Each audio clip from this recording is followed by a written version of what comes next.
again, one of the main topics that we want to go through. I guess I kind of have to set the scene here. Sure. Because some people might not be in on it, right? Okay. So let's set the scene. Mark Miller has been vocal as of late about the state of the comic book industry, right? And being honest with it. I believe Mark is one of those guys that actually cares about the industry. Longtime veteran, one of the few guys in comic books that, he can call his own shots. So he doesn't even have to take these positions because he is a millionaire off of his own properties. And so he doesn't have to do this. So I think that does speak to how genuine it is that he is. He's been talking about the industry, the lack of enthusiasm. And of course, he went to bat for Glenn O'Leary, who was a long time, I believe, almost 30 years of being a comic book retailer, who was saying and echoing some of the same sentiments that we all have about self-inserts and people writing in these characters or writing themselves to be these characters and people not wanting it. And of course, he's coming from the perspective of a retailer, which is who everybody buys from. And of course, the mainstream guys took issue with it. They took exception to it. I knew Mark Miller was going to be in trouble when he said good things about ISOM. They didn't like that then. But for sure, considering that he's being honest, he went to back for Glenn, had an honest discussion with him, has had some discussions on the stream with other retailers as well. You've had a lot of these weirdos, as they always do, try to start throwing them under the bus and so forth. And it's the usual suspects, right? And I love that Mark has called these guys cancel pigs, talking about how they don't have power and such. And Mark Wade, who would you consider him as is it fair to assume that he is like a big part of the problem with mainstream comics? If you go back to the history of Mark Wade and his sort of role within the industry and how he pretty much ostracized himself from it due to his behavior, his attitude, his tantrums, his psycho nature. There's no denying that Mark Wade, because we've got two Marks here. Yeah, we got two Marks here. Yeah. There's no denying that Mark Wade does have some writing talent when he either applies himself or when he actually is enjoying what he's writing. But he has also done a shitload of dial it in over the course of the 2000s. But yeah, I think he's blacklisted from Hollywood because he's just a psycho. He's just a absolutely loose fucking in the head weirdo. And it's people like your Wades who I think are trying to eke their way back into the mainstream industry. He's got himself a little gig at the minute, hasn't he? Doing a bit of Superman. So I think he's now doing the toe the line business. Whatever the mainstream wants me to say, I'll say. But I think when we go into what he said, I think it's very telling of the fact that this is a power struggle, not anything to do with talent, not anything to do with alt-right fucking far left bollocks. Because Mark Millar has been very clear that he ain't part of any group. Mm-hmm. It's not part of Comicsgate. He's not part of the Iron Age.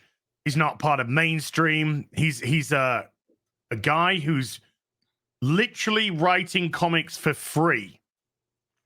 The stuff he's making, he's not making money off.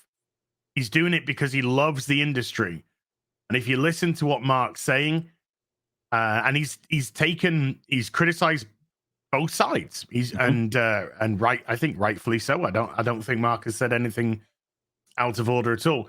He's criticized both sides, but it's very interesting the way that the mainstream have wanted to departmentalize him, wanted to put him in a box, wanting to put him as a comics gator or a something else or a this, so they can just treat him like they treat everyone else because they know the guy's got power, he's got influence.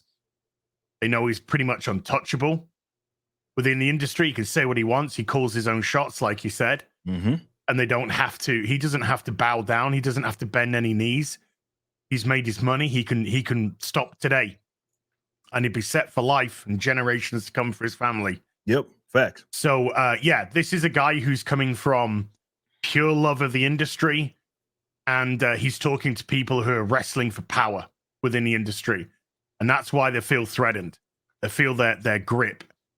They feel that somebody like him can wrestle that away from them.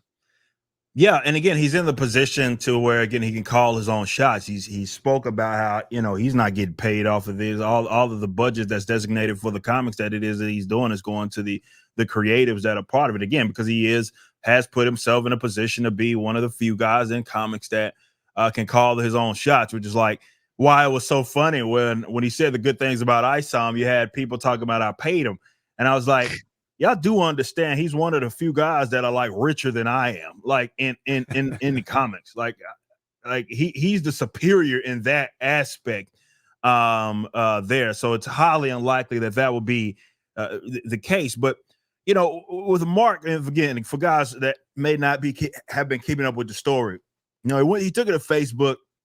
Again, usual talking points, but this is where it gets interesting. He talks about this whole falling star rocketing, and clearly in this whole excerpt, if you will, he's talking about Mark, and it sounds a lot like a projection because he's talking about he's saying that Mark is doing this because his star is fading.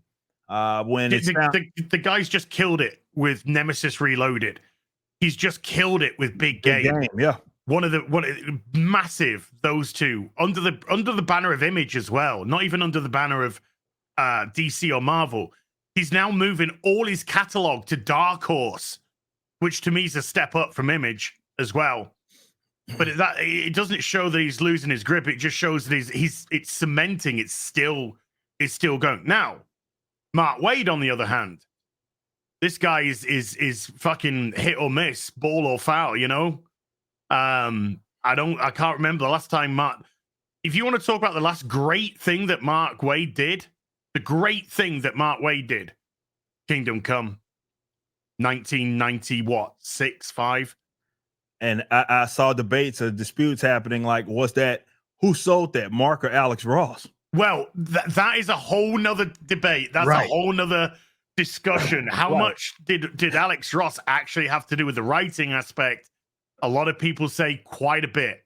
He had quite a bit of influence over the writing aspect and should get as much credit for the writing as Mark Waid does, at least. So, there's a lot of discussion to have around that.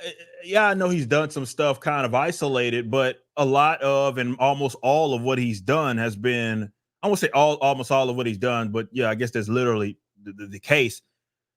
He's known for what he's done. Again, not saying that he's not done anything outside of the big two, but that's his affiliation, right? That's where most, which is why it's such a weird thing that he's going at Mark like that, because Mark at least can say, yeah, he's done some stuff with the big two, but a lot of the stuff that he's eaten off of, especially stuff that he's made millions of dollars off of, like the stuff he's doing with Netflix, the Miller World, that's all his stuff. Right.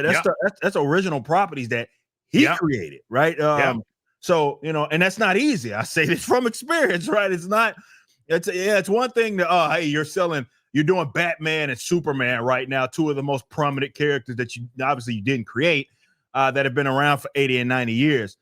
That's different from starting from complete scratch and building up a property. But the thing that got me, right, and I know you saw some back and forth here going on, was that comment that he was making about that he was saying in response to someone right here. And it's in response to someone who simply said, look, there are issues with the industry. Okay. And why is it that anytime someone brings it up, you get these guys that jump down their throat instead of us talking about solutions and actually trying to fix it. And in direct response, it was a direct reply to that. You see, we're showing you some of it from Steven. He's atting Steven. And this is what he said. I think a lot of us would rather just see the industry burn down than get together with the alt-right. Who the hell is he talking about? Nobody. He's talking about, well, he's actually talking about somebody. He's talking about the customer base. Yes. But the mainstream industry despise their customer base so much that they now need to villainize them. They need to vilify them, and that's why they when your go-to is to call your customer base alt-right, you've already lost your argument. Yeah. It shows you don't have an argument at all. And Mark only started to beak up. Mark Wade only started to beak up when, after Mark Millar had done criticism about the industry, criticism about the comics, and actually trying to get good product onto the shelves. He mentioned the network. And of course, Mark was referring to the Whisper Network. Of course. And he said, there's a story to be had about the network. And he dropped a massive sort of hint that he knows everything that's going on with that Whisper Network. And we know who's involved in that. Uh-huh. And who did they suddenly go to protect after that? Who did they suddenly try to shield? Gail Simone. Mm-hmm. They suddenly tried to shield her up. Why? Because she's a massive part of the Whisper Network, massive part of the problem. Yeah, for sure. No, so that's why you're getting Wade going over the top with his responses here. There's no alt-right. Yeah, it doesn't exist. And nobody's asked him. Like, this is the fucking shit that just really gets me, because look, everybody and their mother knows that there is no conspiracy with a bunch of Klansmen walking around to try to take over comics. And on top of that, nobody's asking you to align yourself with. That's a no-brainer. But what happens is they love to do this language shit where he's clearly referencing everybody that speaks about the industry, right? And is honest about it, right? That's who he's talking about. And you get these disingenuous dickheads like that one idiot that lost a debate with me a while back saying, oh, well, he's just talking about the Nazis. There's nothing controversial. Like, we're not going to be gaslit here. It's not going to happen. We know who you're referring to. It's not actual Nazis because they don't exist, right? No. There's none of them okay, there might be 3 of them that exist. But I think the last thing that those actual Nazis are trying to do is take over comic books. I think it's like the last. It's like not on their list of things that they try to accomplish as actual Nazis. The 3 of them that may exist, right? So you have these idiots referring to a boogeyman effectively, but the reason why they use these terms, okay, the Nazism, the homophobes, the outrights, is because they want to feel justified in anything it is that they say and do to folks that may be on the opposite end of them on a given issue about comic books, because it's like, well, I'm just going at the evil people. So they it's a fake, it's a boogeyman. Effectively, it is an absolute boogeyman, but the gaslighting is the thing that gets me the most. I just wish they weren't so chicken shit and would just come out and say, we know who you're talking about and who you're referring to. Name names, right? And go ahead and go out on a limb and go associate that. I know Mark said publicly, like, I reached out to him and I told him to delete that shit, right? It's like, and again, I've said this before, the shit's not funny, like on a serious note, when you're trying to like liken people to genocidal fucking maniacs. I know it's become a term that doesn't mean anything when they use it, but just understanding what the attempt is, to me, it's not funny, right? Because you're trying to destroy people's lives here, right? To associate them with something so evil. Yeah, when you have to go to such an extreme, it means you don't have an argument. Yeah, that's what you're immediately saying to everybody. You don't actually have a legitimate argument here. You have no comeback, because if you engaged in good faith, you would have to bring up the fact that everything that these people are discussing is actually legitimate. That's the problem. You know, Tim Drake, Jonathan Kent, Aqualad, Wonder Woman, Cyclops, Wolverine, times 2 because of X-23 being Wolverine as well. All Jean Grey, Bobby, all of the, you just go through Alan Scott over Batwoman. Batwoman was simply brought back to be gay. and that's all she's been. There's a massive legit criticism that once you do this to a character, that is all they become, because that's all you've wanted them to be. Yes. So Tim Drake is no longer a fantastic Robin. He's just gay. Just gay now. Yep. Jonathan Kent is just gay. Alan Scott is just gay. Batwoman is just gay.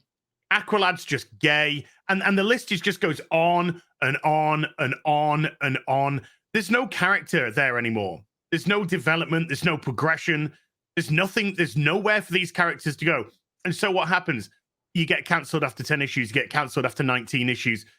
You get your ongoing series turned into a mini series. And those are just the characters that you've superficially changed from a gender or sexuality to another. Never mind the characters which they're trying to push, which just don't work. Harley Quinn, Captain Marvel, Ms. Marvel, America Chavez, Ironheart. Just failure after failure after failure. Kate Bishop, failure. All failures. Going nowhere. What do? Cancel them, reboot them, push them, cancel them, reboot them, push them, cancel. Yeah, and just wasting everybody's fucking time. Yeah. And meanwhile, we see the sacrifice of characters. Now we have the activists so comfortable with their destruction of the industry that they can set their sights on Batman and Superman and start to hint that Batman is inclined in other directions. Yes. Superman's running around fucking cheering on his now just gay son. That's all you'll ever be. So that they're comfortable with doing this, and it is so brand damaging. It's unreal. You get to the point where you've got a Flash movie out at the cinema that has Michael Keaton's Batman coming back after 3 decades. 3 decades gone. And you think to yourself, if you had the right story, you could create something massive here. You could do huge box office for this. And nobody went.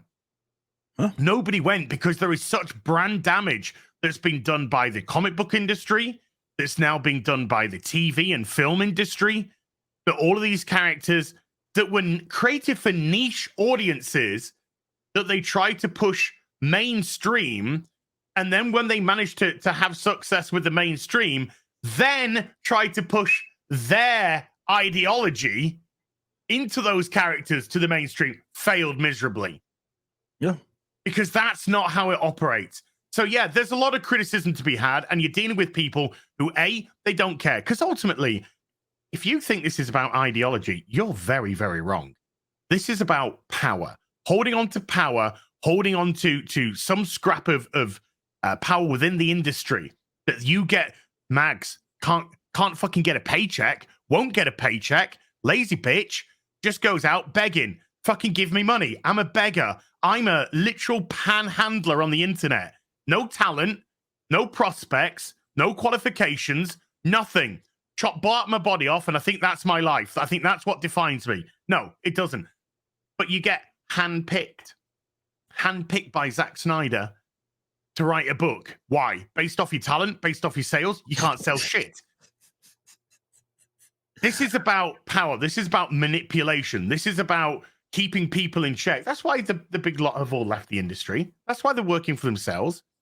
Mm-hmm. That's why you won't see, unless Mark Millar goes, if he goes to DC, he's going to DC as editor-in-chief. He's going as and it had to probably pay him president of the company or something. Yeah. That's what he's going at.